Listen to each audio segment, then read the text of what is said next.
Hello दोस्तों, स्वागत है आप सभी का स्पीड अप एजुकेशन में। मैं हूं अभिषेक गौतम और ये हमारी एक क्या कहते हैं 20th क्लास है।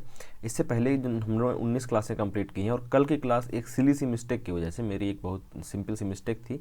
मैं क्या करता हूं, जब भी वीडियो रिकॉर्ड करने जाता हूं उससे पहले पिछली वीडियो देखता हूं, उसका रिव्यू करता हूं कि जो उस वीडियो मैंने मतलब किसी ने कोई क्वेश्चन पूछा हो, कोई कमेंट किया हो, तो मैं उसका रिप्लाई कर दूं इस वीडियो में।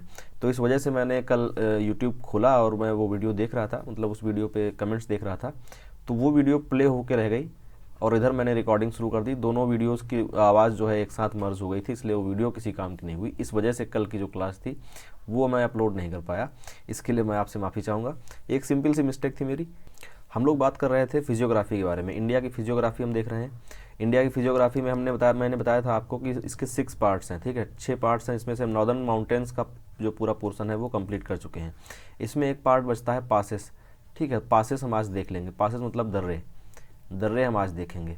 दर्रे हम आज सबसे पहले दर्रे देख लेंगे, उसके बाद हम आज कवर करेंगे हमारा नॉर्दर्न प्लेन्स और जो है इंडियन डेजर्ट, साथ में कोस्टल प्लेन्स भी देखेंगे अगर टाइम ज़्यादा लंबा नहीं हुआ तो, ठीक है। इसके बाद जो बचते हैं 2 टॉपिक वो हम देखेंगे हम नेक्स्ट क्लास के अंदर, ठीक है। इस तरीके से अगर आज हो सकेगा तो 4 टॉपिक हमारे कंप्लीट हो जाएंगे इसके। सबसे पहले मैं बात करूंगा उस एक क्वेश्चन की जो मैंने परसों दिया था, परसों कल ही दिया था शायद। हाँ, उसमें मैंने पूछा था आपसे गंगोत्री के बारे में। गंगोत्री किस हिमालय के अंदर है, ठीक है। 4 हिमालय ऑप्शंस में थे आपके, हिमालय ऑफ पंजाब, पंजाब, कुमाऊं, नेपाल और असम। बहुत सारे लोगों ने क्या कहते हैं जो नेपाल आंसर किया है, लगभग 68% लोगों ने नेपाल आंसर किया है। लास्ट में इस बात को डिस्कस करेंगे, लेकिन मैं आपको पहले यहाँ बता दूं कि हिमालय जो है क्या कहते हैं, जो आपका कुमाऊं का हिमालय है उसमें आपका नंदा देवी, भागीरथी और साथ में मैंने बताया था कि गंगा और यमुना दोनों के उद्गम स्थल जो हैं वो इसी वाले हिमालय के अंदर आते हैं। मैंने आपको ये चीज़ एक्सप्लेन की थी इमेज के अंदर कि अगर हम इसको डिवाइड करते हैं तो यहाँ से जब चलता है पूरा ये आपका बृहद हिमालय, जिसको ग्रेटर हिमालय बोला जाता है, उसको जियोग्राफी के हिसाब से 3 भागों में डिवाइड कर दिया जाता है, 4 भागों में। पहला तो आपका होता है पंजाब का हिमालय, फिर जो आपका उत्तराखंड का ऊपर वाला एरिया होता है, ये एरिया यहाँ से, यहाँ पर काली एक नदी है, काली नदी और सतलुज नदी। सतलुज नदी इधर से निकल के आती है। सतलुज और काली, इन 2 नदियों के बीच में जो है वो कुमाऊं का रीजन आता है, ठीक है। इसको बोलते हैं कुमाऊं का हिमालय।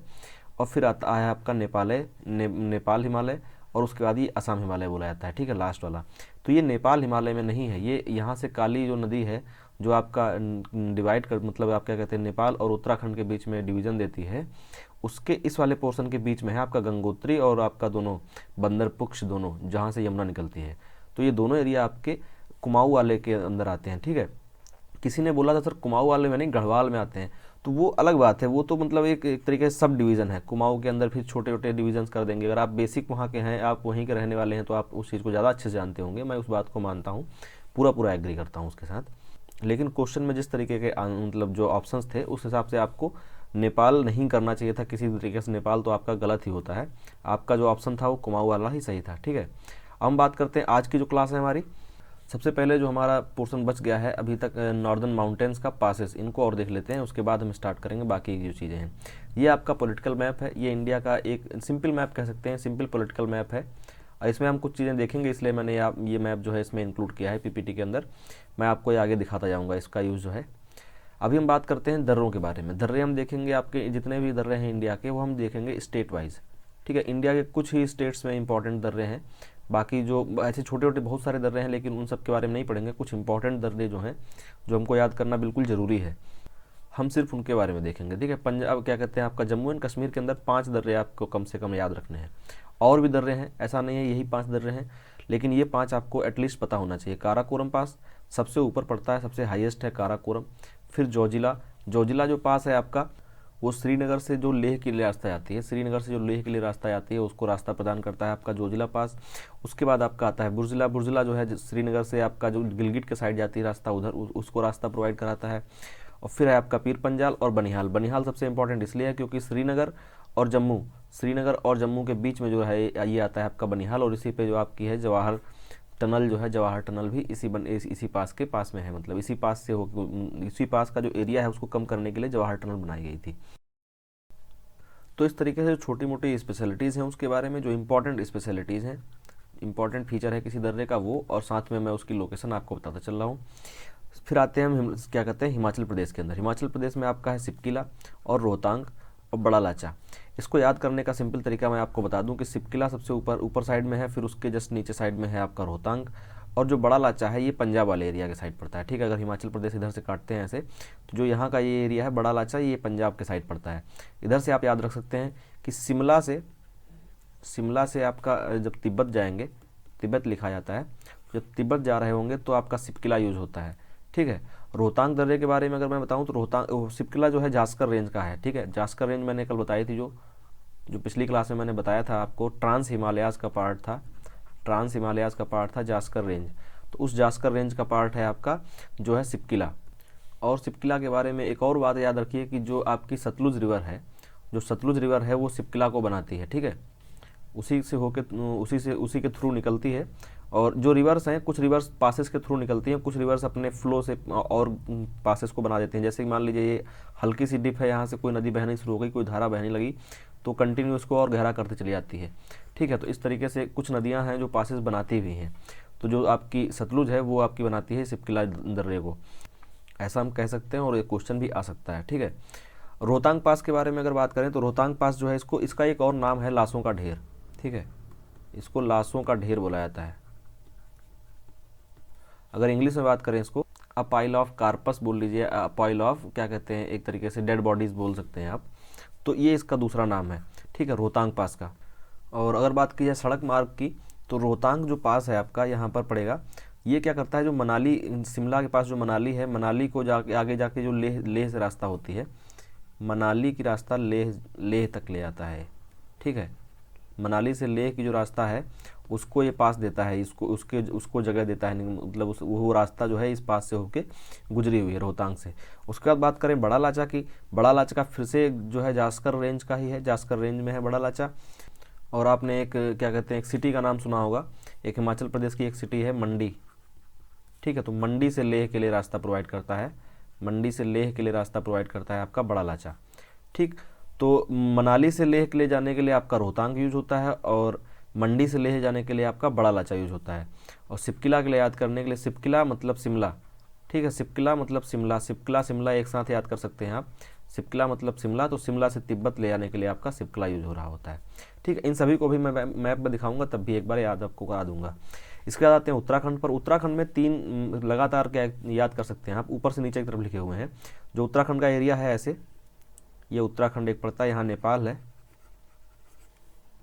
तो यहाँ पर सबसे पहले आपका आता है माना, सबसे पहले माना, और उसके बगल में आता है नीति, और इस ट्राई जंक्शन के पास लिपुलेख। ठीक है, तो ये 3 दर्रे हैं आपके उत्तराखंड के अंदर। इन तीनों के तीनों यूज होते हैं आपके मानसरोवर जाने के लिए। ठीक है, मानसरोवर जो यात्रा होती है इंडिया से की जाती है, मानसरोवर जाने के लिए ये तीनों के तीनों यूज होते हैं। और उसमें सबसे इंपॉर्टेंट है आपका लिपुलेख। ठीक है, जो कि नेपाल और उत्तराखंड वाले इस ट्राई जंक्शन के पास पड़ता है। ये यूज होता है सबसे ज़्यादा जो मानसरोवर की यात्रा करते हैं इंडिया से। इसके बाद बात करते हैं सिक्किम में। सिक्किम में 2 दर्रे हैं, नाथुला और जेलिपला। दोनों के दोनों जो हैं आपके इस साइड पड़ते हैं, इसके पूर्वी साइड पर। ठीक है, पहले ऊपर नाथुला है और उसके जस्ट नीचे जेलिपला है, अलग अलग दिखा दिया गया है लेकिन काफ़ी कम डिस्टेंस है बीच में। दोनों के दोनों इस्तेमाल होते हैं क्या कहते हैं आपके तिब्बत के एरिया में जाने के लिए। जो यहाँ पर एक ट्राई जंक्शन टाइप का बनता है, यहाँ पर एक वैली टाइप की बन जाती है, यहाँ से भूटान शुरू हो जाता है। ये भूटान है आपका, अभी मैं मैप में दिखाऊंगा। और ये तिब्बत का एरिया है जो चीन के अंदर है। ठीक है, यहीं पर ढोकलाम विवाद हुआ था, इसको बोला जाता है चुंगी वैली। चुंगी वैली, ये यहीं पर ढोकलाम विवाद हुआ था, जिसपे पूरा क्या कहते हैं 2018 में काफ़ी स्टैंड ऑफ चला था। तो ये 2 हो गए आपके सिक्किम के, नाथुला जेलेपला। नाथुला ज़्यादा इंपॉर्टेंट इसलिए हो जाता है क्योंकि जो आपकी 1962 की लड़ाई थी, 1962 की इंडिया और चीन की लड़ाई जो हुई थी, उसमें इस पास के थ्रू जो रास्ता है उसका यूज किया गया था सेनाओं के द्वारा। ठीक है, उस टाइम जब युद्ध हुआ था तो उस टाइम सेनाओं ने इसका यूज किया था, जब इंडिया और चीन का युद्ध हुआ। ठीक, तो इसलिए नाथुला ज़्यादा इंपॉर्टेंट हो जाता है। जेलेपला भी इंपॉर्टेंट है, याद रखिएगा। अब हम बात करते हैं अरुणाचल प्रदेश की। अरुणाचल प्रदेश के अंदर 3 दर्रे हैं जो आपको याद रखने हैं। सबसे पहले बोमडिला, फिर क्या कहते हैं यांगयाप। इसको हिंदी में लिखा जाता है यांगयाप, इस तरीके से मैंने इसकी इंग्लिश बना दी है, लेकिन इसको इंग्लिश में एक और इसकी स्पेलिंग है यांग करते हैं। ठीक है, जी बनता है। ये इस वजह से क्योंकि जो वहाँ की लैंग्वेजेस हैं उसकी वजह से थोड़ा बहुत चेंज होता है। तो आप यांगयाप याद रखिए, आपको याद करना आसान होगा। बाकी इसकी स्पेलिंग ऐसे आएगी कि आप आसानी से समझ जाएंगे, या फिर ऐसे लिखी होगी या ऐसे लिखी होगी, दोनों तरीके से आप समझ जाएंगे। ये दर्रा इंपॉर्टेंट किस लिए है, इस दर्रे से होकर आपकी ब्रह्मपुत्रा निकलती है, ठीक है, ब्रह्मपुत्रा आती है यहीं से, इंडिया के अंदर प्रवेश करती है इस दर्रे के थ्रू, चाइना से होते हुए। चाइना में ब्रह्मपुत्रा को किस नाम से जाना जाता है, ये आप कमेंट करके बताएंगे, क्योंकि मैं बार बार बताता रहता हूँ। जो व्यक्ति कमेंट में सही आंसर करेगा, लाइव स्ट्रीमिंग में कमेंट मत करिएगा, वो मैं देख नहीं पाता हूँ।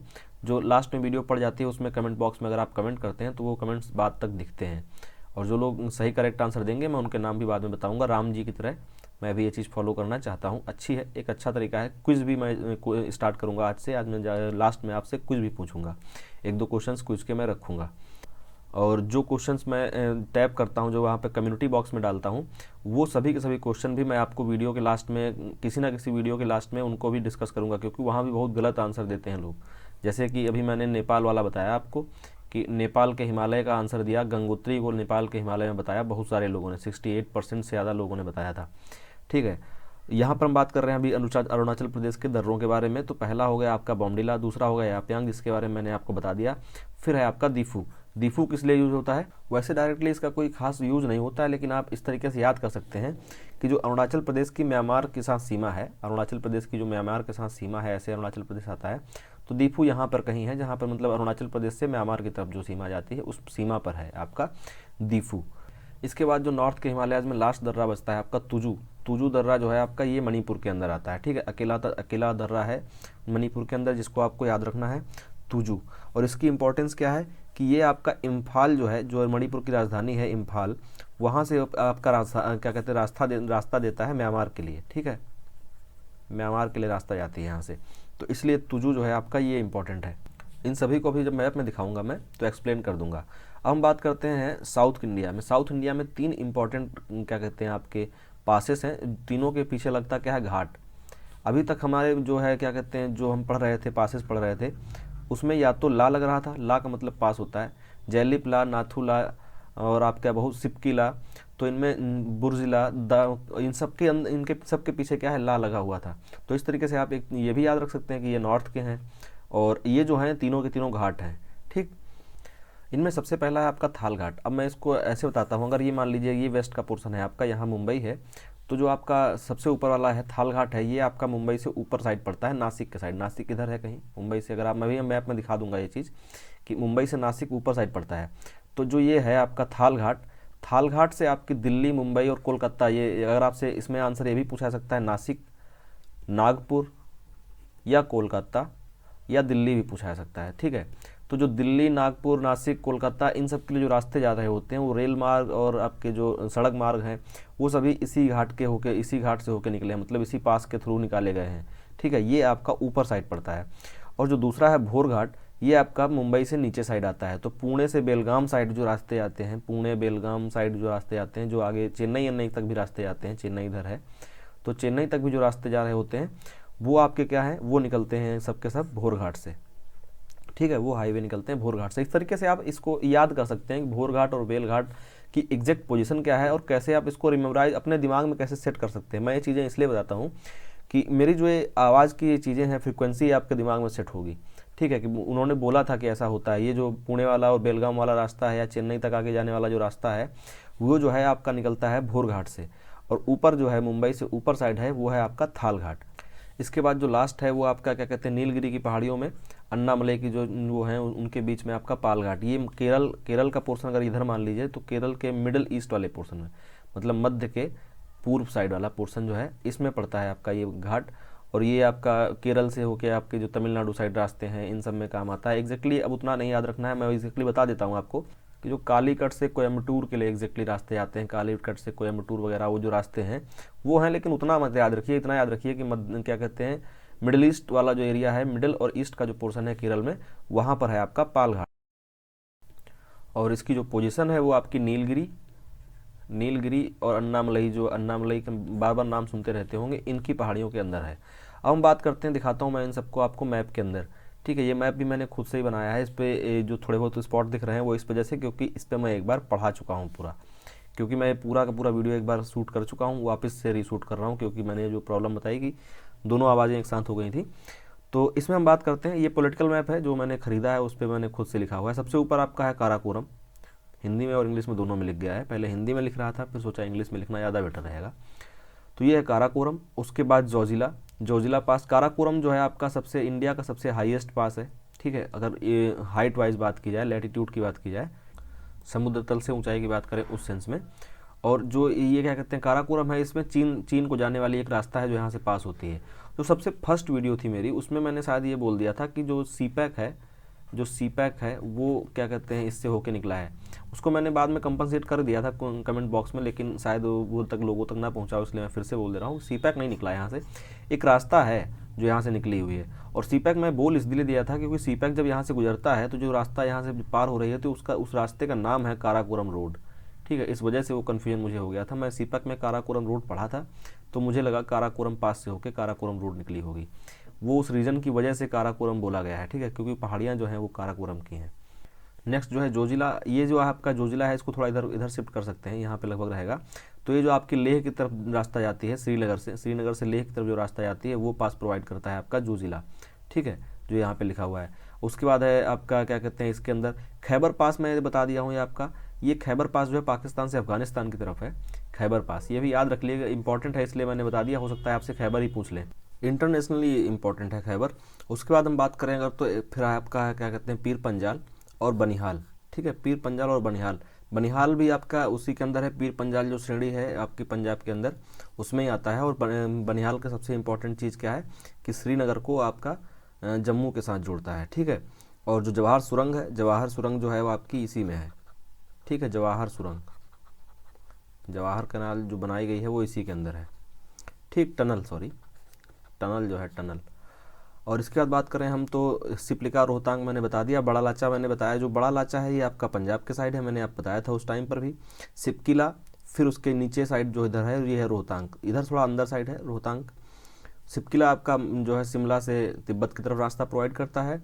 और जो रोहतांग है वो आपका मनाली से लेह के साइड रास्ता प्रोवाइड करता है। और जो बड़ा लाचा है वो मंडी से लेह के लिए रास्ता प्रोवाइड करता है, ठीक है। इस तरीके से आप इनको याद कर सकते हैं। फिर आते हैं उत्तराखंड के अंदर, यहाँ पर एक लाइन से याद रखिए, सबसे ऊपर है माना, उसके बाद जस्ट उससे लगा हुआ नीति, और लिपू लेक जो है आपका ये ट्राई जंक्शन के पास है। ये काफ़ी इनके बीच में इतना ज़्यादा डिफरेंस भी नहीं है, लेकिन ये जो है ये आपका ट्राई जंक्शन के पास में है लिपू लेक, जिसमें सबसे ज़्यादा इंपॉर्टेंट अगर देखा जाए यूज करने के हिसाब से तो वो है लिपू लेक, ठीक है। पूछे आपसे तीनों जा सकते हैं। उसके बाद आते हैं सिक्किम में, तो सिक्किम से भूटान और तिब्बत साइड जो एरिया है, इधर नेपाल साइड नहीं, भूटान साइड वाला जो एरिया है, इधर भूटान साइड वाले में आपके दोनों के दोनों है नाथुला और जेलेपला, ठीक है। नाथुला और जेलेपला दोनों के दोनों हैं इसी साइड में, ऊपर है नाथुला और उसके जस्ट नीचे साइड है आपका जेलेपला, ठीक है। दोनों से जो रास्ते हैं वो तिब्बत की तरफ जाते हैं। एक ये जो जेलेपला है ये दार्जिलिंग जो यहाँ पर सिटी है, दार्जिलिंग से होते हुए इसके लिए क्या कहते हैं रास्ता निकलता है, और नाथुला के लिए थोड़ा ऊपर है रास्ता जो है। और उसके बाद बात करते हैं हम अरुणाचल प्रदेश की। अरुणाचल प्रदेश में 3 आपको याद रखने हैं, यहाँ पर सिर्फ 2 ही लिखे हुए हैं, एक छूट गया है। बोमडिला जो है वो इधर पे है, और बोमडिला से भी जो आपका है क्या कहते हैं तिब्बत के लिए रास्ता जाता है। एक वैली का आपने नाम सुना होगा शायद अरुणाचल प्रदेश के अंदर, तवांग वैली है, तो तवांग वैली से होते हुए रास्ता जाता है आपका तिब्बत के अंदर। ये है यहाँ पर बोमडिला, इसको इस पर क्या कहते हैं दर्रे से पास होते हुए, ठीक है, बोमडिला। तो ये भी याद रख लीजिएगा, लिख लीजिएगा साथ में, आप अपना अगर नोट्स बना रहे हैं तो उसमें लिख लीजिएगा। उसके बाद आता है आपका यांग याप या फिर इसको बोल दीजिए यांग याप, ठीक है। 2 तरीके से पढ़ा जाता है यांग पास। इसका इम्पोर्टेंस जो है वो ये है कि ब्रह्मपुत्रा जो रिवर है वो आपकी इसके थ्रू पास होती है और इंडिया के अंदर प्रवेश करती है। इसके नाम को लेकर इतना कंफ्यूज मत होइएगा। हिंदी में अगर हम लोग इंडिया में जो बात करते हैं इसको लिखा जाता है उसको यांग याप ही लिखा जाता है, यांग याप ऐसे ही लिखा जाएगा, ठीक है, यांग याप। और अगर इंग्लिश में आप लिखते हैं तो उसमें जी आपको लिखा मिल सकता है इस तरीके से, ठीक है। नेक्स्ट जो है आपका दीफू की इंपॉर्टेंस की बात करें अगर, तो वैसे इसमें कोई खास इंपॉर्टेंस वैसी नहीं है, लेकिन वही है कि ये आपका जो दीफू है ये यहाँ पर ना होकर ये गलत जगह पे, ये बोमडिला की जगह बन गया है। दीफू जो है आपका इधर कहीं पर है, जो अरुणाचल प्रदेश से म्यांमार की जो रास्ता, मतलब म्यांमार की तरफ जो सीमा है उसमें पड़ता है आपका दीफू, ठीक है। और जो लास्ट वन है आपका तुजू, ये मणिपुर का अकेला एक दर्रा है जो आपको याद करना है। ये है इसलिए इम्पोर्टेंट क्योंकि यहाँ पे एक ब्लैक जो दिख रहा है ये है इम्फाल, राजधानी है इसकी, इससे म्यांमार की तरफ रास्ता इसको प्रोवाइड करता है, ठीक। अब हम बढ़ते हैं, हमारे जो ये तो थे क्या कहते हैं पूरे पूरे पासेस जो मैंने आपको बता दिए। वीडियो को एक बार फिर से देख लीजिएगा, कुछ हद तक आपको याद हो जाएंगे। और एक और मैंने इससे पहले की वीडियोस में यूज़ किया था, वो ये है जिसमें मैंने हिंदी में लिखे थे काराकोरम इन सब में। इसमें बस एक ही गलती है, इसमें गलती ये है कि जो आपके जो ये माना, नीति और क्या कहते हैं लिपुलेख, ये तीनों इस लाइन पर थे, इसको मैंने गलती से नेपाल साइड वाले में लिखा बना दिया है। तो माना ऊपर, फिर नीति और फिर लिपुलेख, तो ये इधर ना होके इसको टर्न होके इधर बना लीजिएगा। जो हिंदी में है मैंने डाल दी है ये बात इसमें, तो इस वजह से, क्योंकि अगर हिंदी वाले जो लोग हैं उनको एटलीस्ट लिखे मिल जाएंगे हिंदी में। अब हम बात करेंगे नॉर्दर्न प्लेन्स के बारे में। हमने जो देखा था सबसे पहले वो हमने देख लिया माउंटेनस रीजन, जो ऊपर का एरिया है ये आपका यहाँ से होते हुए ये इतना, ठीक है, इस तरीके से माउंटेनस रीजन आपका फैला हुआ है। इस माउंटेनस रीजन के बाद अगर बात करें तो एक आप पता है आपको कि इंडस नदी यहाँ से होकर निकलती है, फिर यहाँ से होते हुए इधर ऐसे करके अरब सागर में आके गिर जाती है, ठीक है। दूसरी नदी जो बात करेंगे तो यहाँ से आपकी यमुना है, जो इधर से होते हुए दिल्ली के साइड से इधर से ऐसे आके इतना ज़्यादा नीचे नहीं जाती है, इधर से आके इलाहाबाद में मिल जाती है आपकी गंगा के अंदर, ठीक है। तो ये इंपॉर्टेंट नदियाँ जो हैं मैं बता रहा हूँ, ये इंपॉर्टेंट नदियों में से एक है। यहाँ से झारखंड और वेस्ट बंगाल से होते हुए इधर आके गिर जाती है, एक इसकी जो पोर्शन है वो बांग्लादेश चली जाती है, ठीक। ये तो हो गया आपका गंगा सिस्टम जो पूरा है, ये गंगा का सिस्टम हो गया। और हम बात करें तो इधर ब्रह्मपुत्रा या प्यांग से प्रवेश करती है और फिर पूरा आसाम ट्रेवल करते हुए इधर से आके आपकी गिर जाती है इसके अंदर। ये दोनों आपस में मिल जाती हैं। बांग्लादेश में गंगा को बोला जाता है पद्मा, और जो आपकी ब्रह्मपुत्र है उसको बोला जाता है बांग्लादेश के अंदर जमुना, ठीक है। हम लोग यमुना बोलते हैं, हमारी जो नदी है यमुना है, जमुना नहीं है। जमुना हम लोग अवधि में जरूर कहीं कहीं आप लोगों ने सुना होगा जमुना बोलते हुए, लेकिन जमुना नहीं लिखा जाता है यमुना। और बांग्लादेश में जो ब्रह्मपुत्र का नाम है वो एग्जैक्टली जमुना है, ठीक है, जमुना। तो इस तरीके से जो हमारा माउंटेनस रीजन है उसके बीच उसके नीचे जो फैली हुई उस माउंटेनस रीजन से निकली हुई नदियाँ जो हैं वो आपकी आके नीचे भारत में जो दूसरे क्या कहते हैं प्रदेश हैं उनमें आके फैलती हैं, और वो यहाँ पर जनरेट करती हैं एक बहुत ही उर्वरक, एक तरीके से बहुत फर्टाइल ज़मीन पैदा करती हैं, जो आपकी हर तरीके से यूज़फुल है, हर तरीके से फर्टाइल है, लिविंग स्टैंडर्ड्स के लिए बिल्कुल आसान है, सब चीज़ें आसानी से अवेलेबल हैं, पानी है और हर प्रकार की सुख सुविधा है। नेचुरली हर प्रकार की सुख सुविधा उपलब्ध है। ना कोई इस रीजन में कभी तूफान आता है, ना कोई इस रीजन में कभी सुनामी आने के चांसेस हैं। हर प्रकार की जो दैवीय आपदा है उससे बचा हुआ रीजन है ये आपका उत्तरी मैदान।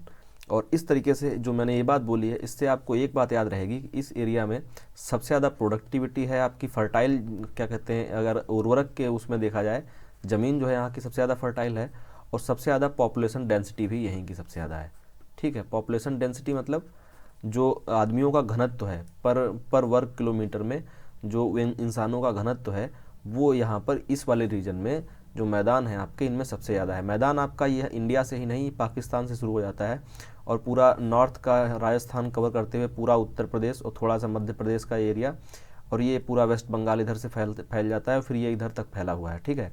तो इस तरीके से ये पूरा फैला हुआ एक ग्रीन रीजन है जिसको हम बोलेंगे उत्तर का विशाल मैदान, ठीक है। और यहाँ पर मैंने जो बातें बोली हैं वो इम्पॉर्टेंट इसलिए हैं क्योंकि इसके सहारे आपको चीज़ें याद हो जाएंगी। आपको याद रहेगा कि ये सुख सुविधा से भरा हुआ ये क्या कहते हैं ये रीजन है जहाँ पर प्रकृति के तौर पे कोई ऐसी बहुत बड़ी आपदाएं कभी नहीं आती हैं। ना यहाँ पर कभी क्या कहते हैं इतने बड़े कोई को भूकंप, ना कहीं ऐसा कोई भूकंप आता है, ना कोई बहुत बड़े साइक्लोन्स आते हैं। जितने भी साइक्लोन्स आते हैं आप सुनते होंगे उड़ीसा, तमिलनाडु, आंध्र प्रदेश, इन रीजन्स को हिट करते हैं, ठीक है। क्योंकि एक टेक्टोनिक प्लेट है, उसको मैं फिर कभी बताऊंगा, फायर रिंग ऑफ फायर बुलाया जाता है उसको, रिंग ऑफ फायर, ठीक है। उसमें जो क्या कहते हैं ये एरिया आता है थोड़ा सा, इसलिए कभी कभी इधर भूकंप आते हैं। जैसे अभी आपने नेपाल वाले रीजन में एक बार भूकंप आया था अभी 1-2 साल पहले, तो ऐसा कुछ कुछ थोड़ा बहुत होता रहता है। लेकिन जो ये रीजन है ये पूरी तरीके से सेफ़ है, ठीक। अब हम बात कर रहे हैं जब यहाँ पर, तो साथ में और भी आपको चीज़ें बता देता हूँ कि जो आपका नदन प्लेटू है एक तरीके से यहीं से स्टार्ट होता है और पूरा तटीय एरिया छोड़ते हुए ये पूरा फैला हुआ है। ये है आपका सदर्न प्लेटू या डेक्कन बोला जाता है, सदर्न डेक्कन जिसको बोला जाता है, या पेनिनसुलर डेक्कन बोला जाता है। तो इन तीनों नामों से बोला जाता है। और उसके बाद जो इंडिया का एक और पार्ट बचता है ये है मरुस्थल, थार का मरुस्थल। ये ऊपर हो गया माउंटेन, फिर हो गया आपके ये मैदान, फिर तीसरा पोर्शन हो गया आपका साउथ का जो आपका प्लेटू है, और फोर्थ हो गया आपका ये थार, और फिफ्थ जो हो जाएंगे आपके वो हो जाएंगे तटीय मैदान, ठीक है। किनारे किनारे तटों पर घाट्स के बाद, मैंने बताया था कि घाट जो है पूरे फैले हुए हैं, तो इन घाटों के बाद और समुद्र से पहले बीच में जो है मैदान है, बीच में मैदान है जो उर्वरक भी हैं और जो बायोडाइवर्सिटी से भरे हुए भी हैं, ठीक है। तो इनको बोलते हैं तटीय मैदान। ये आपके हो जाएंगे 5वें पोर्शन। फिर 6वें में आपके आ जाएंगे जो आपके द्वीप्स हैं, ठीक है, लक्षद्वीप और क्या कहते हैं अंडमान एंड निकोबार। तो इस तरीके से 6 डिविजन्स हैं जो मैंने फिर से एक बार अच्छे से आपको एक्सप्लेन कर दिए। ये सभी चीज़ें आपको जो थ्योरी है उसको याद करने में मदद करेंगी, आपको थ्योरी बार बार याद नहीं करनी होगी। अब हम बात करते हैं नॉर्थ का जो लार्ज प्लेन्स हैं, ठीक है, उत्तर के विशाल मैदानों के बारे में। It is an area between the mountainous region of north and the Deccan plateau. जो मैंने अभी आपको बताया इमेज के अंदर कि जो आपका माउंटेनस रीजन है और डेक्कन प्लेटू है, उसके बीच में एक रीजन है पूरा का पूरा फैला हुआ, उसको बोलते हैं हम नॉर्थ के सबसे विशाल मैदान, या नॉर्थ के मतलब जो मैदान है। नेक्स्ट पॉइंट क्या है, it starts from the Indus plains in the north west. North west मतलब आपका, अगर आप मैप बनाते हैं तो नॉर्थ वेस्ट साइड में इंडस के मैदान के साथ स्टार्ट होता है, to the Assam plains of Brahmaputra in the north east के पोर्शन में, जहाँ पर असम के आपके जो मैदान हैं जो ब्रह्मपुत्रा द्वारा बनाए गए हैं, और जो इधर सिक्किम द्वारा क्या कहते हैं इधर पाकिस्तान से स्टार्ट होते हुए जो इंडस नदी के द्वारा बनाए गए हैं, तो यहाँ इन दोनों रीजन्स के बीच में जो फैला हुआ पूरा मैदान है वो है आपका उत्तर का विशाल मैदान, ठीक है। This region is the most fertile region of the world, ठीक है, सबसे फर्टाइल रीजन है। फर्टाइल रीजन हटा के अगर आप मैदान कर देते हैं या प्लेन्स कर देते हैं तो ज़्यादा अच्छी लैंग्वेज रहेगी। सबसे फर्टाइल प्लेन्स हैं पूरे वर्ल्ड के। और क्या है, it has the most population density as well. पूरे दुनिया में सबसे ज़्यादा पॉपुलेशन डेंसिटी भी जो है इसी एरिया की है, ठीक है। इसके अंदर आपका यूपी और बिहार दोनों आते हैं। इस तरीके से आप इनको और अच्छे से याद कर सकते हैं कि इन मैदानों में ही यूपी और बिहार आते हैं जो पॉपुलेशन के लिए सबसे ज़्यादा फेमस है। और यूपी तो खैर सरताज है, सबसे ज़्यादा पॉपुलेशन यूपी के पास है क्योंकि एरिया भी है और पॉपुलेशन भी है। इसके बाद जो नेक्स्ट पॉइंट है वो एक्सप्लेन करना चाह रहा है आपको मैदानों के बारे में कि कौन कौन नदियों से मिल के बने हैं। The whole northern plain region is made of Indus, Ganga and Brahmaputra rivers with their tributaries of them, ठीक है। मतलब मैंने आपको जो यहाँ पर एक्सप्लेन किया था कि इधर से निकल गई आपकी जो है इंडस, और उसके बाद ये गंगा का पूरा सिस्टम, और इधर से आ गई ब्रह्मपुत्रा। इन 3 नदियों के, ये 3 सिर्फ नदियाँ नहीं हैं, ये पूरे के पूरे सिस्टम है।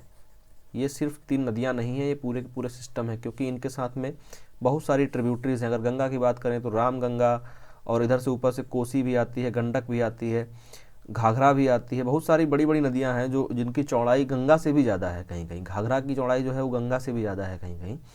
तो इधर से नीचे से भी चंबल आती है, इधर से बेतवा आती है, केन आती है, इधर से सोन आके मिल जाती है। तो बहुत सारी नदियां हैं, ये पूरा एक सिस्टम है नदियों का। तो ये 3 नदियों का जो सिस्टम है ये मिलके बनाता है आपका नॉर्थ के जो विशाल मैदान है आपके उत्तर के, ये तीनों बनाते हैं मिलके, ठीक है। अब जो नेक्स्ट पॉइंट हमारा लिखा हुआ है ये क्या है कि Aravalli mountain range divides the Indus Sutlej group and the river Ganga system. तो जो ऊपर आपका इंडस सतलुज का रिवर सिस्टम है, ये वाला सिस्टम है, इसको अलग कर रहा होता है अरावली पहाड़ियाँ हैं कहाँ पर, अरावली की पहाड़ियों की बात अगर एग्जैक्टली बात की जाए तो अरावली की पहाड़ियाँ यहाँ पर हैं, ठीक है, ऐसे फैली हुई हैं ऊपर तक, ये दिल्ली तक गई हुई हैं, यहाँ दिल्ली है तो दिल्ली तक गई हुई है राजस्थान से, पूर्वोत्तर राजस्थान से स्टार्ट होते हुए। तो यहाँ से क्या कहते हैं आपकी पूरी अरावली है। तो ये आपका ये जो आपका रीजन है इंडस और सतलुज वाला, इसको अलग करता है गंगा सिस्टम से, ठीक है। ये जो वाटर का चैनलाइजेशन करता है आपका, ये है आपका अरावली की जो पहाड़ियाँ हैं वो, ठीक। ये आपका लास्ट ये पॉइंट था। और लास्ट जो पॉइंट है इसमें, north plains region is full of alluvial soil, जो आपकी कांप मिट्टी होती है, ऐसी मिट्टी जो बहुत क्या कहते हैं उपजाऊ है। ये कांप मिट्टी जो होती है हल्की ब्लैक होती है, इसको भूरी एक तरीके से बोल सकते हैं, या स्लाइटली ब्लैक बोली जाती है, ठीक है। एग्जैक्टली ब्लैक नहीं होती है। जो सबसे ज़्यादा ब्लैक मिट्टी है वो आपके क्या कहते हैं महाराष्ट्र साइड पाई जाएगी। तो जब मैं सॉइल पढ़ाऊँगा उसमें ये चीज़ें पूरी क्लियर होंगी। अभी हम पढ़ रहे हैं नॉर्थ क्या कहते हैं जो प्लेन्स के बारे में, तो उनसे इंपॉर्टेंट जितनी चीज़ें थी उनसे रिलेटेड वो मैंने आपको यहाँ पर एक्सप्लेन कर दी। नेक्स्ट जो है आपको कि अगर इस प्लेन को बांटना चाहें तो नॉर्दर्न प्लेन्स में बी डिवाइडेड एज। अब मे भी इसलिए लिखा हुआ है क्योंकि ये कोई कैटेगराइज्ड फिक्स ऐसे एनसीईआरटी से लिया हुआ ऐसा नहीं है कि इसको आप इस डिवीज़न को आप याद कर लें कि हाँ भाई इतने डिवीज़न होते हैं। अगर आपसे पूछा जाए कितने भागों में डिवाइड किया जाता है, अगर ये क्वेश्चन पूछा भी जाएगा तो फिर जनरली पूछा जाएगा और वहाँ पर ऑप्शंस जो होंगे वो बहुत ज़्यादा मतलब दूर दूर के होंगे। तो वैसे इसको 3 भागों में आप डिवाइड कर सकते हैं। नॉर्थ का प्लेन जो आपका ये हो जाएगा, फिर ईस्ट का प्लेन आपका हो जाएगा ये वाला, जिसमें आपका आएगा क्या कहते हैं वेस्ट बंगाल और झारखंड और बिहार का थोड़ा सा पोर्शन, तो ये आपका आ जाएगा पूर्व का मैदान। ठीक है, इसके बाद हम बोलेंगे असम का मैदान या असम का प्लेन जो ब्रह्मपुत्र द्वारा बनाया जाता है। ठीक, जो ये इमेजेस हैं इसका फ़ायदा क्या होता है, इस इमेज को देख के ही आप आधे से ज़्यादा चीज़ें क्लियर कर सकते हैं, क्योंकि क्या होता है ये जो इमेज है ये एक तरीके से सैटेलाइट व्यू है, तो इसमें आपको सब पहले ही मालूम चल जा रहा है कि जो ऊपर से कैसे दिख रहा है इंडिया। ठीक है, तो इसमें अगर आप ध्यान से देखेंगे तो अपने आप जो आपका मरुस्थल वाला एरिया है वो देखिए आपको वाइट सैंड की टाइप का कलर का दिखाई देगा, जो पहाड़ थे वो ब्राउन कलर के दिखाई देंगे, डार्क ब्राउन कलर के दिखाई देंगे, और जहाँ पे आइस जमती है जिन पहाड़ों पर वहाँ पे आइस भी दिखाई देगी आपको। ये सियाचिन ग्लेशियर है यहाँ पर जो दिख रहा है। तो ये आपका एग्जैक्ट जो क्या कहते हैं एक तरीके से ट्रू इमेज है वो पेश करता है आपकी किसी भी भौगोलिक कंडीशन की, किसी भी भौगोलिक जो आपका स्ट्रक्चर है उसका। तो यहाँ पर आप साफ साफ देख पाएंगे उन सब चीज़ों को जो मैं वहाँ बता रहा था। तटीय मैदान यहाँ पर आपको दिख रहा होगा, एक रीजन हरा हरा सा तटीय मैदान ये दिख रहे हैं आपको, एक तरीके से सेग्रीगेट कर सकते हैं इसको। जो पूरब के मैदान है ये ऊपर पहुँचते पहुँचते चौड़े हो जाते हैं, नीचे थोड़े सकरे हैं, और ये इस तरीके से अगर आप सबको अलग करेंगे, ये आपको उत्तर का मैदान निकाल दिए यहाँ से आप, ये उत्तर का मैदान निकल गया पूरा, तो अपने आप जो बीच में पोर्शन बचेगा आपका ये मिल जाएगा पूरा डेक्कन प्लेटू। यहाँ में बीच में एक और डिवीज़न है जो अलग अलग बुकों में अलग अलग तरीके से दिया होता है, उसमें मरुस्थल को आपको दिखा देते हैं मैदान के अंदर, और इसको दिखाते हैं मध्य भारत की उच्च भूमि। ठीक है, या मिडिल हाईलैंड्स इंग्लिश में बोल लीजिए। तो जो ये धरती है इसको दिखाते हैं क्योंकि ये ऊंची है, एक तरीके से प्लेटू है ये भी, और मैदान नहीं है, मैदानों जैसे इसमें वो कहते हैं कैरेक्टरिस्टिक नहीं है, काफ़ी सूखी भी रहती है, जिसमें आपके बुंदेलखंड का एरिया भी आता है जो यूपी में भी आप पड़ता है। आप सभी ने मेरे हिसाब से सुना ही होगा बुंदेलखंड का नाम, और क्या कहते हैं उसके बारे में भी कितनी समस्या होती है वहाँ पानी की। तो ये जो है पूरा का पूरा जो आपका कैटेगराइजेशन है, इसमें हमने देख लिया अभी नॉर्दर्न प्लेन्स के बारे में। अब हम बात करेंगे जो हमारा डेजर्ट वाला एरिया है, ठीक है, भारतीय मरुस्थल की। उत्तर के मैदान के बारे में मैंने जहाँ तक मुझे लगता है अच्छे से एक्सप्लेन कर दिया है, तो अगर आपको अभी भी समझ में नहीं आया तो एक बार फिर से वीडियो पीछे जाके देख सकते हैं। अब हम बात करेंगे इंडियन डेजर्ट के बारे में। भारत में एक ही मरुस्थल है जिसको बोलते हैं थार। ठीक, north west region of Aravalli range, जो अरावली की रेंज मैंने आपको बताई थी यहाँ पर कि यहाँ पर अरावली की रेंज है, तो इसके जो नॉर्थ और वेस्ट रीजन है, मतलब इसका ये अगर माउंटेन है आपका, तो इसका जो ये वाला रीजन है नॉर्थ और वेस्ट का जो रीजन है, इस वाले रीजन में आपका एक मरुस्थल पड़ता है जिसका नाम क्या है, there is a desert called Thar. ठीक है, थार का मरुस्थल बोला जाता है उसको। इसके बारे में बहुत कुछ है भी नहीं जो मैं आपको बताऊं। Basically it has two kind of slopes, मतलब दो टाइप की ढाल हैं इसकी, one is towards west and other is towards south side. ठीक है, एक आपकी है जो वेस्ट साइड की तरफ ढाल है, एक साउथ साइड की ढाल है। अगर इसमें आप अरावली की पहाड़ियों से देखेंगे तो एक उधर की तरफ वेस्ट की तरफ जाएगी ढाल, और एक जो है आपकी साउथ की तरफ नीचे की तरफ ढाल जाएगी। ठीक है, इस तरीके से दो ढालें हैं, बस बेसिकली आप इतना याद रख लीजिए। और उन दो ढालों में एक की स्पेशलिटी क्या है, the region of south side slope, जो साउथ साइड की स्लोप है, मतलब कच्छ के मैदान की तरफ जो जाती है, जो गुजरात की तरफ जाती है, has more rivers than the west side. मतलब इसमें अगर हम बात करें, इस वाली इमेज में देखिए थोड़ा बड़ा दिखेगा, इसमें अगर हम बात करें तो जो यहाँ से इमेज जो नीचे की तरफ जाने वाला एरिया है, जो मतलब आपका कच्छ के मैदान या गुजरात की तरफ जाने वाला जो एरिया है, यहाँ पर नदियों की संख्या ज़्यादा है। और नॉर्मल सी बात है, आपको मैंने बताया था लूनी जो रिवर है आपकी कच्छ में जाके चली जाती है, और उसके बाद एक और रिवर का नाम बताया था बनास। तो जो बनास रिवर है आपकी वो भी इसी रीजन में है। काफ़ी जो मतलब जो बाकी रिवरें हैं वो अधिकतर इस रीजन में हैं। ठीक है, तो इस रीजन में रिवर्स ज़्यादा है बदस्पत आपके जो वेस्ट वाला रीजन है, मतलब जैसलमेर से इधर जो एरिया है इसमें कम रिवर्स हैं, रिवर खासकर हैं ही नहीं। आपकी एक कैनाल बनाई गई है जिसको इंदिरा गांधी कैनाल बुलाया जाता है, जो आपकी हरिके बैराज के पास से निकलती है। मैंने ये भी आपको एक्सप्लेन किया हुआ है कहीं ना कहीं, जब मैंने इंडस रिवर के बारे में बताया था तब मैंने एक्सप्लेन किया था MCQs में। चीज़ें याद रहती हैं मुझे भी, इसलिए आपको भी याद रहेंगी, बार बार मैं याद दिलाता चलूँगा। तो यहाँ से आपकी जो है आपकी वो नहर निकलती है जो एक तरीके से राजस्थान में काफ़ी हद तक पानी प्रोवाइड करने का काम करती है। अब हम बढ़ते हैं नेक्स्ट पॉइंट की तरफ। ये चीज़ आपको समझ में आ गई होगी कि जो आपका साउथ का साइड का स्लोप है उसमें रिवर्स ज़्यादा है। Eastern part of Thar desert is less dry and less sandy. तो eastern part of Thar desert देख लीजिए आप, ईस्टर्न पार्ट है क्या थार डेजर्ट का, तो ये जो पार्ट है इसका ईस्टर्न पार्ट, ठीक है, ये वाला जो पार्ट है अरावली की पहाड़ियों के इस तरफ का जो एरिया है कह लीजिए, तो ये वाला जो है ये लेस ड्राई, मतलब उतना ज़्यादा सूखा भी नहीं है, यहाँ पर बारिश भी ठीक ठीक हो जाती है, रेनफॉल ठीक ठीक हो जाता है, और ह्यूमिडिटी भी ठीक ठीक सी है, मतलब एक हद तक एवरेज है, उतना ख़राब नहीं है जितना कि जैसलमेर साइड वाला रीजन है। एग्जैक्टली अगर बात की जाए मरुस्थल की, जो एक हमारे दिमाग में इमेज होती है, वो अगर हम बात करें तो वो आपको मिलेगी जैसलमेर से, जो आपका तानौड़ वाला जो एरिया है, जो आपने अगर बॉर्डर मूवी देखी होगी तो इसी साइड में होता है वो एरिया। तो वो है एग्जैक्टली मैदान जो पूरा का पूरा आपका है रेत से भरा हुआ। ठीक है, ये है समय, ये है सीमा आपकी पाकिस्तान के साथ। पाकिस्तान का जो रीजन है यहाँ पर हरियाली है उस एरिया में, लेकिन हिंदुस्तान में इधर दूर दूर तक कोई हरियाली नहीं है।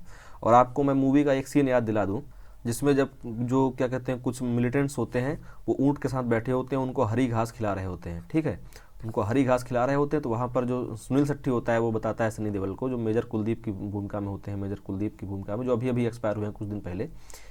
तो मेजर कुलदीप जो होते हैं उनको ये बताता है कि हरी घास हमारे हिंदुस्तान में यहाँ दूर दूर तक नहीं है, लेकिन हाँ बॉर्डर पार पाकिस्तान में है। तो वहाँ से वो लोग हरी घास लेके आए होते हैं, उससे पकड़ते हैं। तो अब ये आपको ये चीज़ जरूर याद रहेगी कि जो मरुस्थल है वो इंडिया में इस साइड ज़्यादा है, बाकी बनस्पत पाकिस्तान में।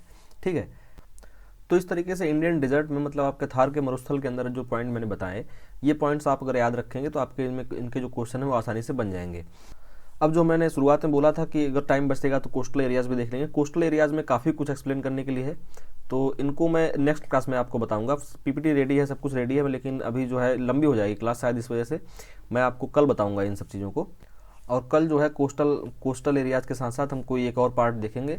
मतलब एक तरीके से क्लास जो है आपकी 30 से 35 मिनट के आसपास रखने की कोशिश करता हूँ। कंटेंट जितना अच्छे से देने की मतलब हो सके उतनी अच्छे से प्रोवाइड करता हूँ देने की।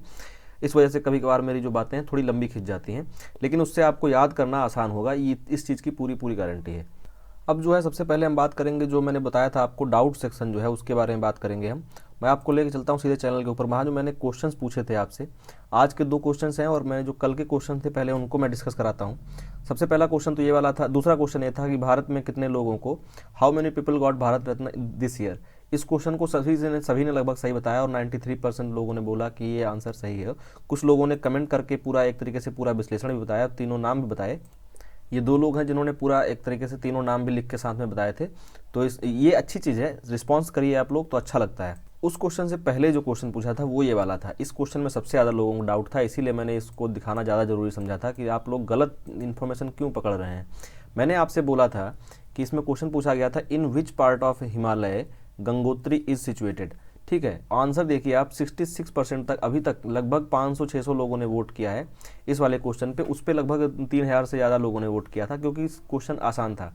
क्वेश्चन आसान है या कठिन है आप वोट करिए, उसके बाद ये देखने पे जो दिखता है ना, अगर आप कमेंट नीचे पढ़ते, मैंने कमेंट में कमेंट कर भी रखा था और उसको पिन भी कर दिया था।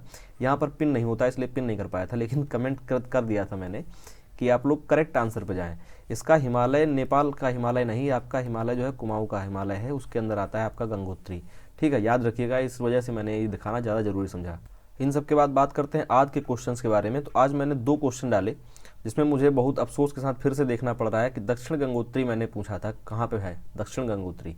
याद हो अगर आप लोगों को, तो मैंने जब मैप पढ़ाया था और जब मैंने महाद्वीप पढ़ाए थे उसमें मैंने आपको बोला था कि दक्षिण गंगोत्री एक वो एरिया है जिसको स्टेबल किया गया था इंडिया के द्वारा, और जहाँ पर ये रिसर्च और डेवलपमेंट के लिए यहाँ पर स्टेबल किया गया था आपका अंटार्कटिका के अंदर, ग्लोब के अंदर जो सबसे लास्ट में दक्षिणी ध्रुव पर है, जो एक तरीके से आपका द्वीप है, वहाँ पर एक क्या कहते हैं लैब टाइप की बनाई गई थी, जहाँ पर उसका नाम दिया गया था दक्षिण गंगोत्री। ठीक है, दक्षिण गंगोत्री वो इंडिया के अंदर नहीं है। लोगों का देखिए 61% जो आंसर है वो आपका हिमाचल प्रदेश पर है। अब इस तरीके से मैं क्वेश्चंस आपको पूछते आऊँगा, साथ में इनके डाउट्स भी आपको क्लियर करते जाऊँगा, ताकि आप लोगों को जो नॉलेज है वो सिर्फ ऐसे मत करिए कि बस पढ़ के और निकाल दीजिए। पढ़ के अगर आप उस चीज़ को अप्लाई नहीं कर पा रहे हैं तो कोई मतलब नहीं है उस पढ़ने का। ठीक है, तो ये दक्षिण गंगोत्री जो है आपकी, ये अंटार्कटिका के ऊपर है। ऑप्शन में मैंने उत्तराखंड दे दिया था, तो कुछ लोगों ने देखते ही उत्तराखंड मार दिया, अधिकतर लोगों ने हिमाचल प्रदेश। ये सिर्फ तुक्के मारे जा रहे हैं। क्यों तुक्के मार रहे हैं आप? ठीक है, अंटार्कटिका अगर ऑप्शन के अंदर ना होता तो आप कोई रीजनल गंगोत्री के नाम से, अगर दक्षिण गंगोत्री के नाम से अगर कोई एरिया आता हो छोटा मोटा, तो उसके नाम पे आंसर कर भी सकते थे। लेकिन ऐसा कोई छोटा मोटा एरिया नहीं बात हो रही। जब यहाँ पर नॉर्थ अमेरिका और अंटार्कटिका साथ में दिया हुआ है, इसका मतलब आपसे द्वीप भी पूछा जा रहा है। और एक और क्वेश्चन पूछा था, इस क्वेश्चन से पहले मैंने आरडीपी इंडिया, ठीक है, आरडीपी इंडिया 2019 जो है एप्लीकेशन किसने लॉन्च किया? कोल मिनिस्ट्री द्वारा, मिनिस्ट्री ऑफ रेलवे द्वारा, मिनिस्ट्री ऑफ डिफेंस द्वारा, या नन ऑफ दिस। इसमें भी अधिकतर लोगों ने रेलवेज को आंसर किया। मुझे समझ में नहीं आ रहा है लोग किस बेसिस पे आंसर कर रहे हैं। ये करंट अफेयर्स के दोनों क्वेश्चन, ये क्वेश्चन जो आपका करंट अफेयर्स का था और वो क्वेश्चन आपका स्टैटिक का था गंगोत्री वाला। तो करंट अफेयर्स का ठीक है, ये अभी तक आप लोगों ने अगर ना देखा हो तो देख लीजिए कि जो जो ये क्या कहते हैं RDP है, इसका फुल फॉर्म क्या है, रिपब्लिक डे परेड। ठीक है, रिपब्लिक डे परेड है और ये आपका डिफेंस मिनिस्ट्री द्वारा लॉन्च किया गया है। ठीक है, ये याद रखिए, अब आपको ये चीज़ याद रहेगी। तो इस तरीके से वीडियो के लास्ट में मैं ये जो डिस्कशंस हैं ये भी कराता रहूँगा और इससे आपका फ़ायदा होगा, मुझे ऐसा लगता है। और जो मैं क्वेश्चंस पूछता हूँ यहाँ पर उसके आप सही आंसर दीजिए, कोशिश कीजिए आप अच्छे आंसर दीजिए और एक्सप्लेन करके आंसर दीजिए अगर आपको पता है उसके बारे में। गूगल मत करिए, गूगल करके अगर आप आंसर कर देते हैं तो कोई मतलब नहीं है उसका। कोशिश करिए खुद से आंसर करने की, लेकिन अगर गूगल भी करते हैं तो वो बात अलग है कि आपने गूगल करके बताया, यहाँ कुछ लोगों की वाहवाही लूट लेंगे, फिर भी आपका नुकसान नहीं होगा। अगर आपने गूगल भी करके कोई चीज़ देखी है, अगर आपने गूगल करके भी देख लिया दक्षिण गंगोत्री कहाँ पर है, तो आपका नुकसान तो नहीं होगा, क्योंकि अगर आपने कहीं से नकल भी की है, अगर आप मान लीजिए सेमेस्टर में बैठने से पहले आप जो सेशनल्स होते हैं उनमें आप नकल भी करते हैं और अगर आपने किसी से पूछा कि दक्षिण गंगोत्री कहाँ है, उसने बताया कि अंटार्कटिका के ऊपर है, और फिर आपको मेंस के एग्ज़ाम में जब आपका फाइनल एग्ज़ाम हुआ उसमें अगर क्वेश्चन वो आ गया तो आपको फ़ायदा ही हो जाएगा ना अल्टीमेटली। तो अगर आप गूगल भी कर रहे हैं तो आपका फ़ायदा ही है, नुकसान नहीं है। ये क्वेश्चन आंसर की जो सीरीज़ है ये आपको कैसी लग रही है ये ज़रूर आप एक्सप्लेन करिएगा, क्योंकि मैं ये पहली बार ट्राई किया हूँ कि जो क्वेश्चंस पूछ रहा हूँ उसका जो आंसर है मैंने आपको यहाँ पर वीडियो के अंदर एक्सप्लेन किया है। अगर ये चीज़ आपको अच्छी लग रही है तो बिल्कुल बताएं, तो मैं आपको कंटिन्यू रखूँगा। अगर आपको इस चीज़ से इरिटेशन होती है तो मैं इसको बिल्कुल अगली वीडियो से हटा दूँगा। ठीक है, तो फिर आज के लिए इतना ही। और अगर आपको कंटेंट पसंद आ रहा है तो वीडियो को शेयर करें, ज़्यादा से ज़्यादा शेयर करें, लोगों तक पहुँचाएँ इस कंटेंट को। और चैनल को अगर आप नए हैं तो सब्सक्राइब कर सकते हैं, बेल आइकन जरूर दबा दीजिएगा ताकि आपको जो क्लासेस हैं उनका नोटिफिकेशन मिलता रहे। लोग जब कमेंट करते हैं, पिछली वीडियोस पर जाके कमेंट करते हैं सर आपकी और वीडियोस कब आती हैं, तो बड़ा दर्द होता है कि हमने 20 वीडियोस बना दिए हैं और वो पूछ रहे हैं कि सर नेक्स्ट वीडियो कब आएगी। फर्स्ट या सेकेंड या थर्ड वीडियो पर जाके कमेंट करते हैं, तो बड़ा अजीब लगता है। ठीक है, तो फिर मिलते हैं अगली क्लास में, तब तक के लिए बाय बाय, जय हिंद।